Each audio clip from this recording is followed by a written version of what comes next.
Ito si Francis. Gaya ng nakagawian, nagsimula siya ng kanyang araw sa trabaho. Maaga pa lang, abala na siya sa kanyang mga gawain. Bigla siyang nakatanggap ng mensahe. May pinapahanap na dokumento, isang simpleng request. Pero sa lumang proseso, hindi ito ganoon kadali. Naghanap si Francis, naghalungkat, ngunit ang sistema ay luma, magulo at ubos oras. Ramdam niya ang stress.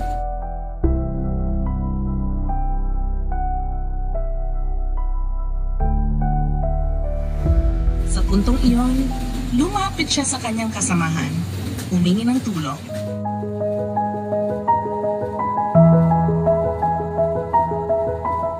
At mula sa simpleng usapan, isang ideya ang nabuo. Nagsimula silang mag-collaborate at dahan-dahan bumuo sila ng isang application. Isang solusyong simple, mabilis at epektibo. Pakita ng bagong proseso. Ngayon, hindi na kailangang maghanap ng matagal. Ilang click lang, andyan na agad ang dokumento. Mas maayos, mas mabilis, mas magaan. Sa tulong ng pagbabago, napadali ang trabaho at ang dating nakakapagod na proseso, ngayon isang simpleng hakbang na lang. Sa mundo ng trabaho at pakikipag-ugnayan, hindi sapat ang galing ng isa. Kapag ang bawat isa ay nag-aambag ng kaalaman, ng lakas, at ng bukas palad na pagtutulungan, nabubuo ang isang samahang higit pa sa individual na kakayahan. Ito ang tinatawag nating magkakaugnay na pagkilos, kung saan ang tagumpay ay hindi lamang bunga ng isa, kundi ng pagkakaisa. Sa isang synergistic na samahan, mas malawak ang naabot, mas matibay ang pundasyon, at mas makabuluhan ang bawat tagumpay.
Okay.